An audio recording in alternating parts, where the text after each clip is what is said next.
අදහස වැඩපිළිවෙල හොඳයි.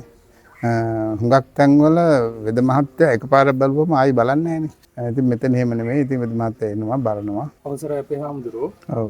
හාමුදුරුවෝ මට දැනගන්න පුළුවන්ද මෙතෙන්ට ආවේ කුමන රෝගයකට ප්‍රතිකාර ගන්න කියලා? මම ආවේ තුන්ට අමාරු. තුන්ට අමාරු කකුල් දෙකට යනවා. يعني ගොඩක් කල් දසනීප වෙලා. පොයි අවුරුදු 3-4ක් වෙනවා. කලින් ඒකට ප්‍රතිකාර මොකද ගත්තද අපේ? ප්‍රතිකාර කරා කීප දෙනකින් ඉතින් මට නිට්ටාවට සුවර් නැහැ.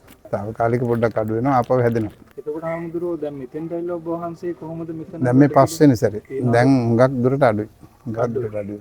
ඒ කියන්නේ දැන් මාස කීයක් විතර වෙනවද හාමුදුරුවෝ? මම මාසයක් විතර ඇති. මාසයක් විතර. අදහස වැඩපිළිවෙල හොඳයි.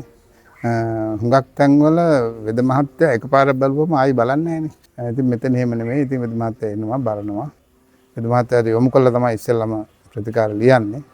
ඊට පස්සේ තෙල් සාත්තු කරන්න ගියාම වෙද මහත්තයා තෙල් සාත්තු කරන තැනට එනවා. ඒවල තෙල් සාත්තු කරනවා. තියෙන අඩුපාඩු මොනවද කියලා අහනවා. එතකොට සේවක පිරිසත් ඉතින් හුඟක් දුරට හොඳයි. කියන්න තරම් අඩුපාඩුවක් නැහැ ඉතින්. ස්වාමීන් වහන්සේ කෙනෙක් ආපුවාම මූල් තැන දෙනවා. ඒකත් වටින දෙයක් නේ ඉතින්.